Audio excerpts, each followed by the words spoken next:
Hello, everybody, and welcome back to the Business Between Us podcast. I'm Siyonna and a business information systems major at the University of Pittsburgh. And I am her mom, Dr. Nkem. I'm a business owner, executive, and someone who has spent her career learning of how principles meet people in the real world, which is what we're talking about today. Business ethics and comparative politics, power, principles, and perspective. So, in our last episode, we talked about leadership through the lens of growth and self awareness. But today, we're stepping into something a little deeper in how ethics and politics shape the way we lead, the way we're led, and the way business gets done. Absolutely. This one is close to home for me because while ethics may sound like a classroom topic, it's really a daily decision, especially when you're navigating power, identity, and impact. It's very important that we understand this topic in a more in-depth way. Yes. So, with the coursework framework for this episode, I'm going to be talking about two classes I took my spring semester of my freshman year, which is business ethics and comparative politics. So, in these classes, we talked a lot about systems of power, both political and corporate, and how it affects fairness and opportunity.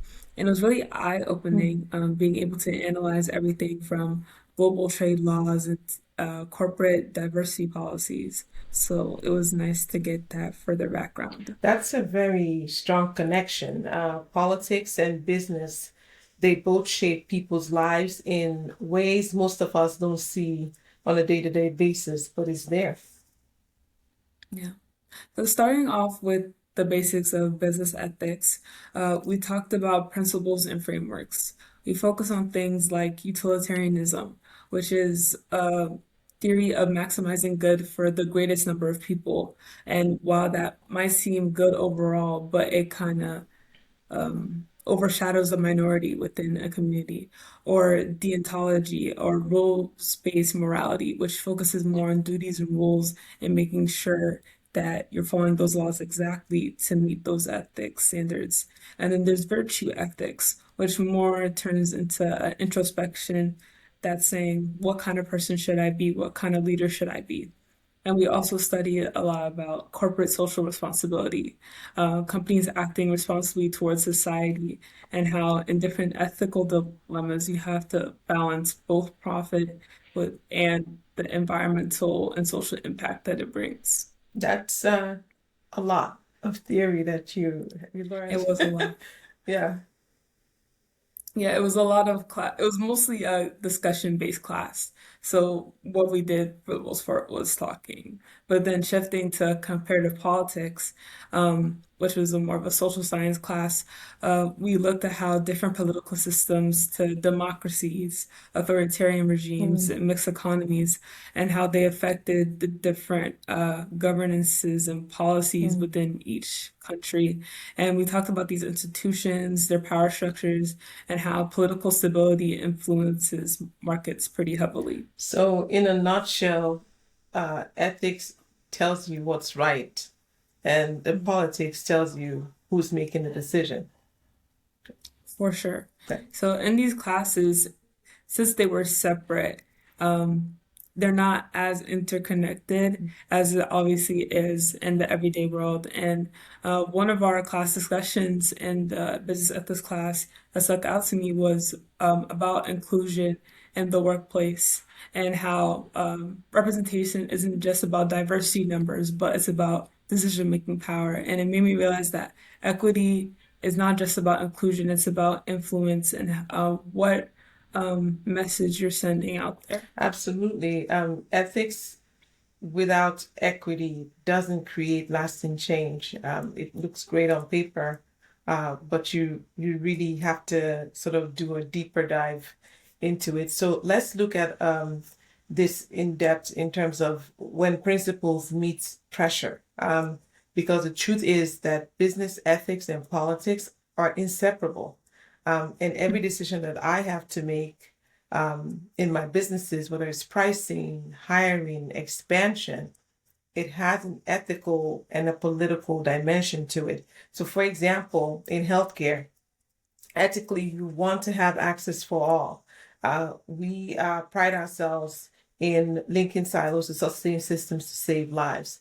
However, with us working hard to accomplish that goal of, having healthcare access for all, um, politically, regulations and lobbying will shape, what's possible. How can we get this, truly effectively executed.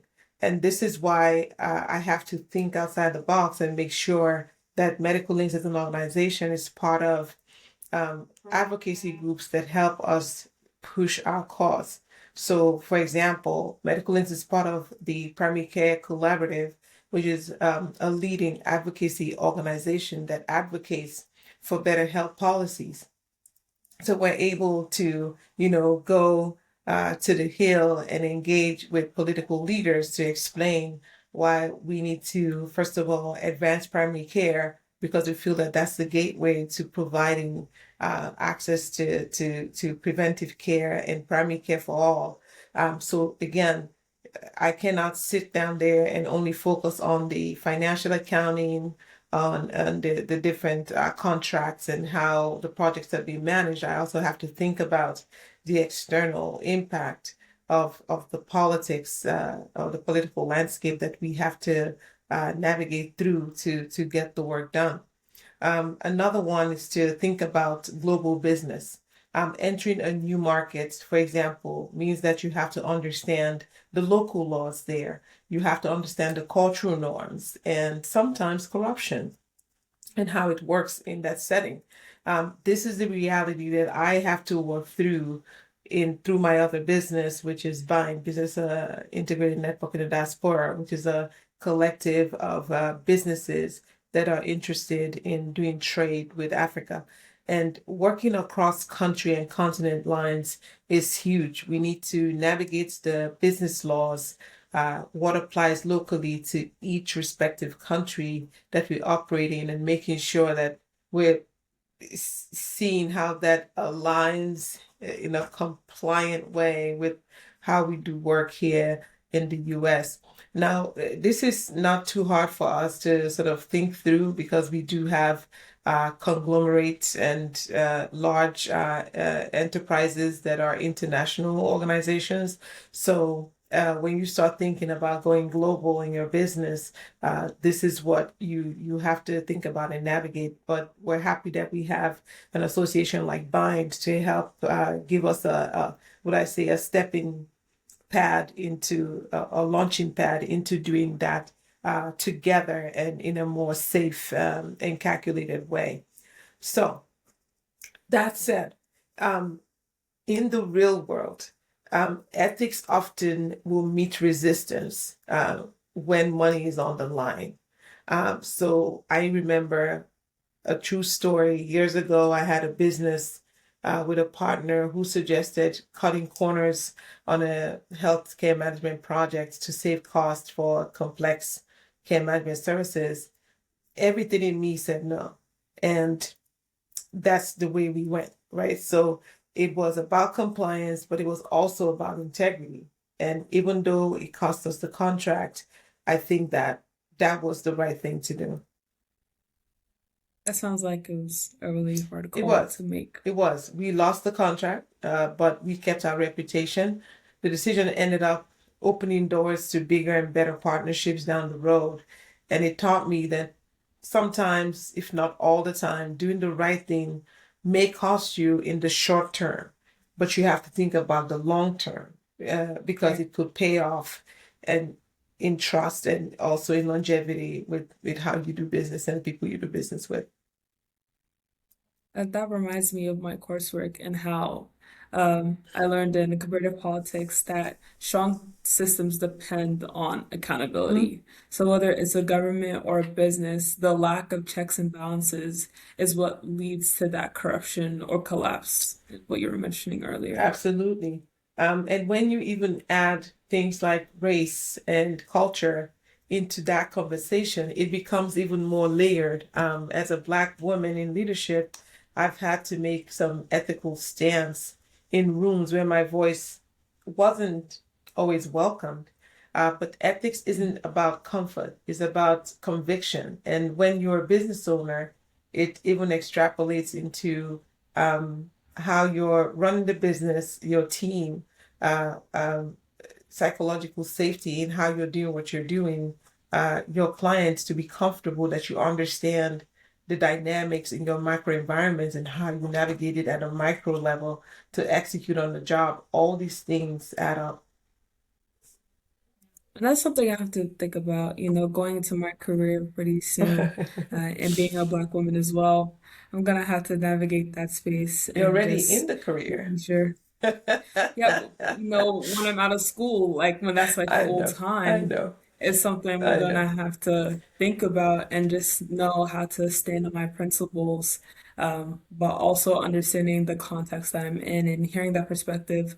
This is stuff we discuss in class, but obviously you've already lived through them. And I'm happy that again, the whole idea of this conversation that we have Mhm. now brought, to the world through this podcast is making sure that you get comfortable and familiar with um, topics and concepts that you need to be aware as a professional, um, even more so as a future business owner as well. So that way you can know things that you should be paying attention to. Every generation will be different, and every generation will redefine what ethical leadership looks like in their time, right? So I'm not thinking that what we're doing right now will be exact same with what your generation would do, but I have no doubt in my mind that, with the exposure, you and your colleagues will be able to lead like every generation has led. I think the more important thing is just to know that there's some things that are universal and don't change. And that's how you define integrity. Uh, there's some things that's kind of transcend generations. And that piece also is good that senior leaders exchange that knowledge with I'll transfer that knowledge to the next generation so that they can be equipped to even make it better. Mhm. Yeah. And just remembering that, like, ethics isn't just about doing the right thing, but it's having to do the right thing in a complex system. Mhm. So that is definitely a challenge, but you have to keep that in I mind. mean, Oh, complexity is where the tricky part of it all comes in, because politics shifts, and when it does, it can impact what you consider ethical. So mhm. for example, during the pandemic, right, resources and how it was allocated became not just moral but also a political issue. Who gets vaccinated first? I don't know if you remember, the kids or the parent, the older, the seniors, or those in the front lines and all that stuff. That's ethics and politics that are kind of colliding together. And even now, currently, with the changes in some federal immigration laws in the US, business owners are seeing this impact the workforce market and supply and demand dynamics as well. And again, it's that whole ethics and politics colliding. And you, as a business owner, you're caught up in the middle of it, and you have to uh, understand it. You have to have experience in dealing with it, and you need to navigate it to maintain a successful business.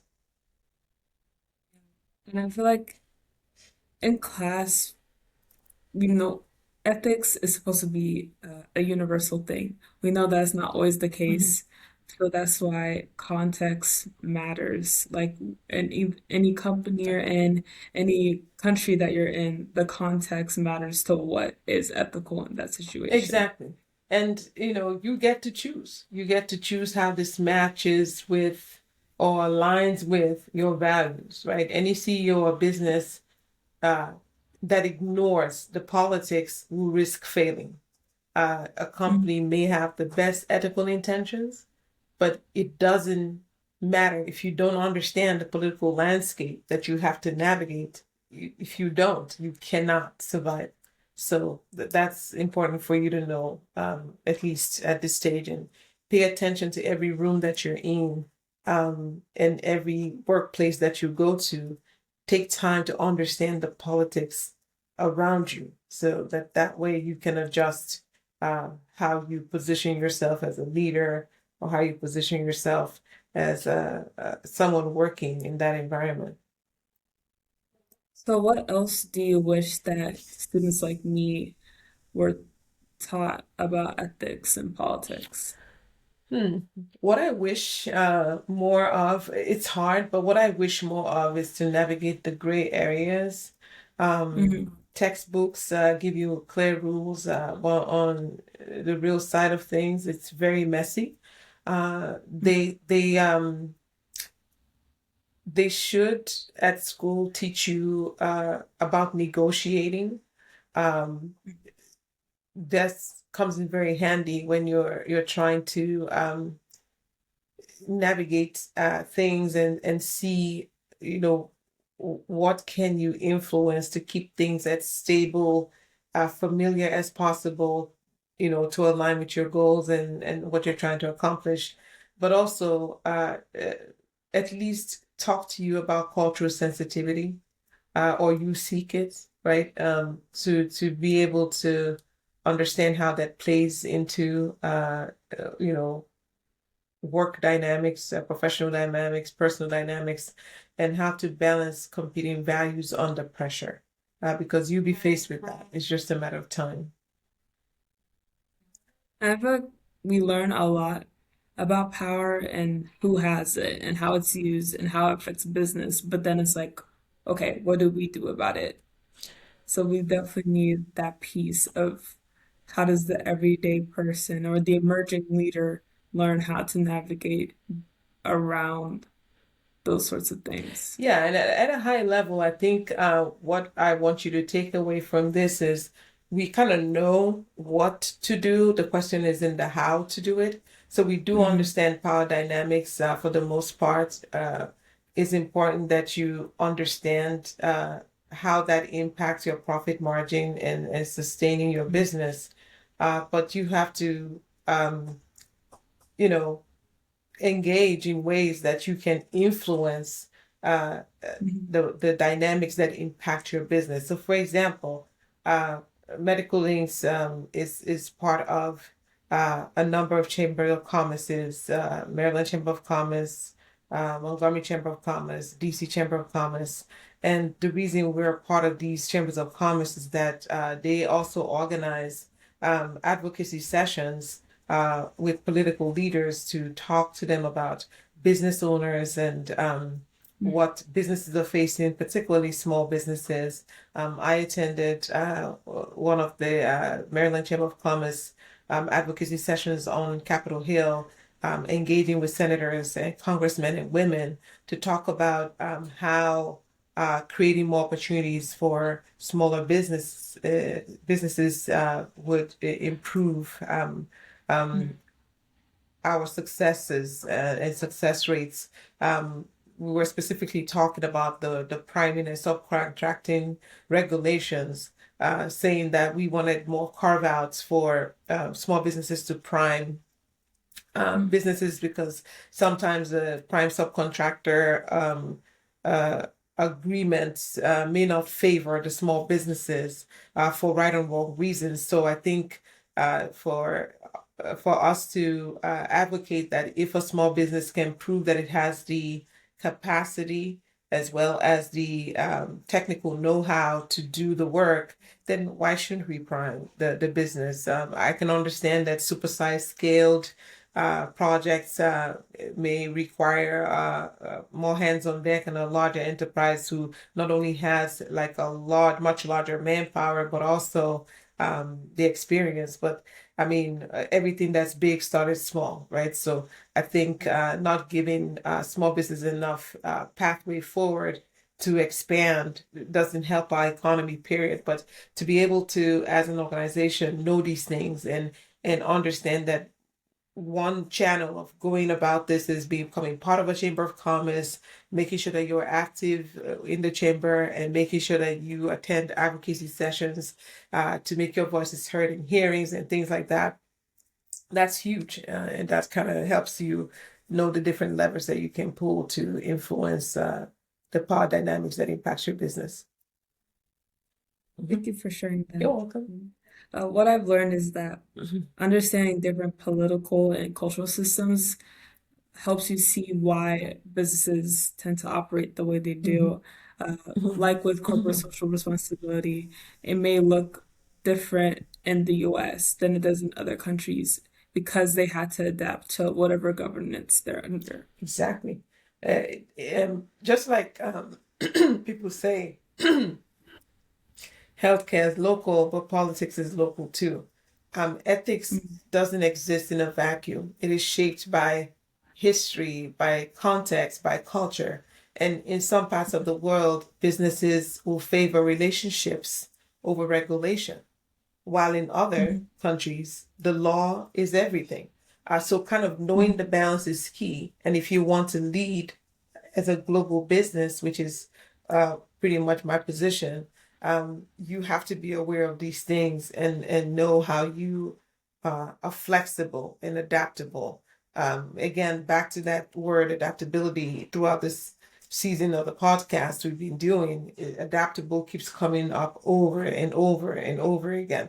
So, but at least it's good to know what do you need to be adaptable to or for, right? So those are the things that I want to make sure that I keep calling out. Mhm. yeah. And that's why you can't really apply one moral code to everywhere you go. And I Mm-mm, feel like that's what people try mm-mm, to do, mm-mm. and it doesn't end up working out in their favor. Just understanding uh, the perspective or where you're coming to while standing on your principle is like it's a balancing act for sure. It is, and I want to also say that you need to know and understand how to build trust across cultures. And when I say Mhm, that, it doesn't even mean being a global business leader and doing business in one country versus another country. mhm, Cultural differences exist in even within countries, right?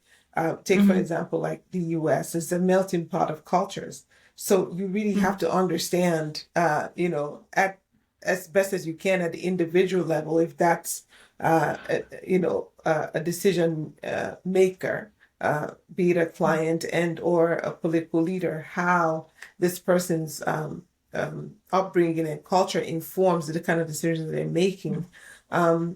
To this end, a couple of years ago, your aunt and I, Dr. Neka Siderstrom, we had set up a Facebook group called Cultural Harmony.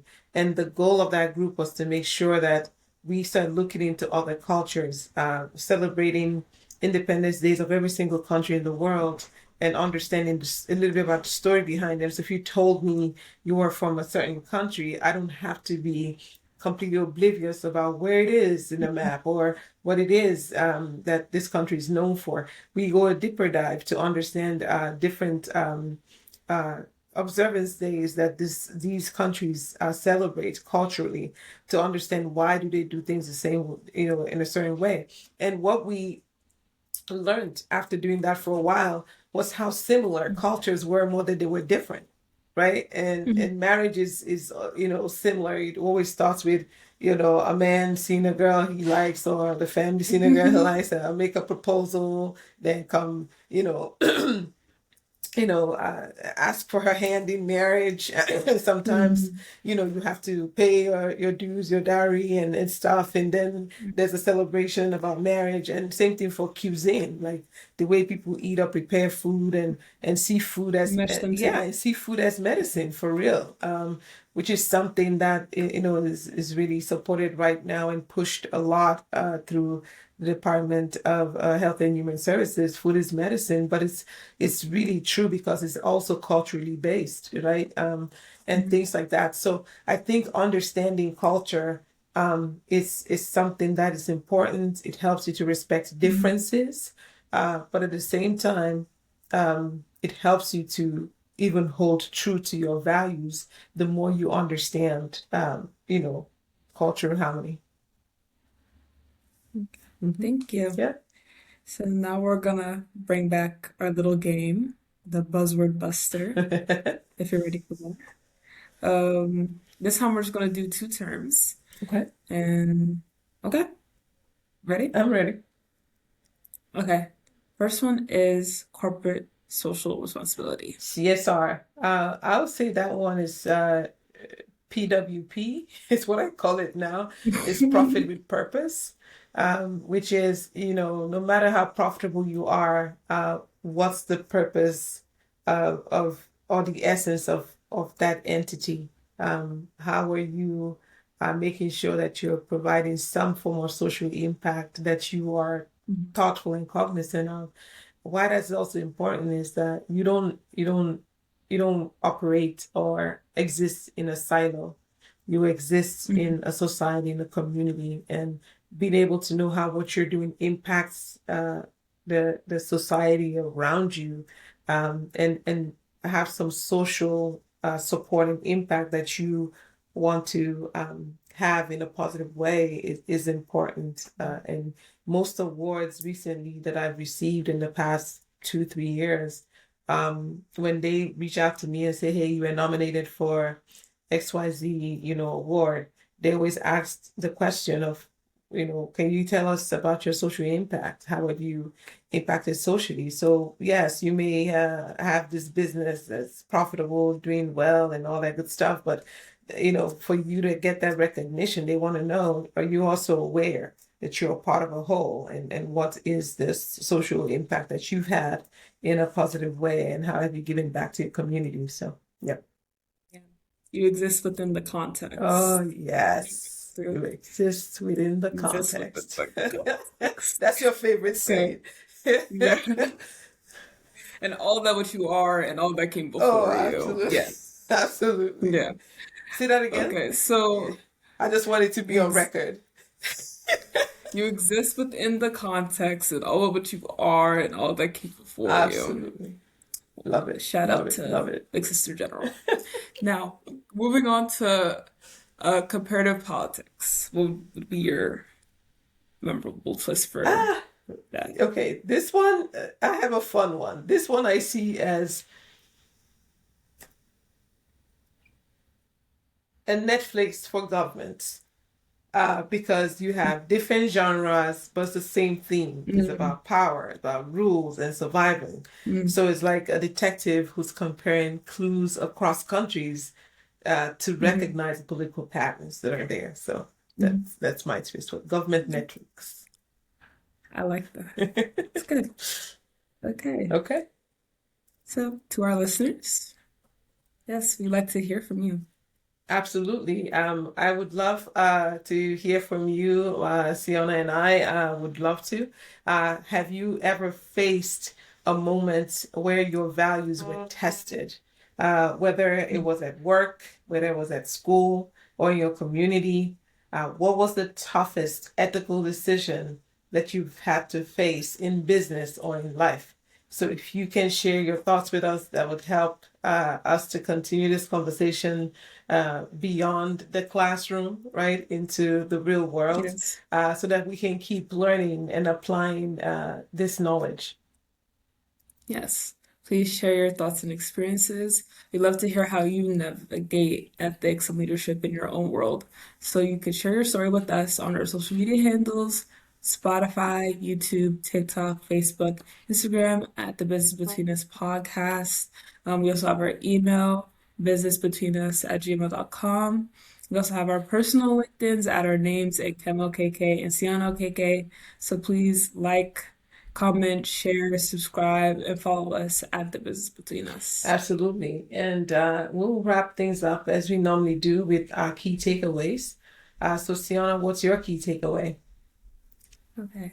Mine would be that you should understand that ethics and politics aren't separate, Hmm. but that they shape each other with each decision, and that ethics and representation aren't, they don't have to be abstract ideas, but they can be personal choices.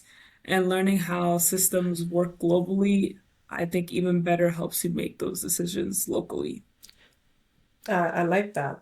My key takeaway is that doing the right thing often means understanding power.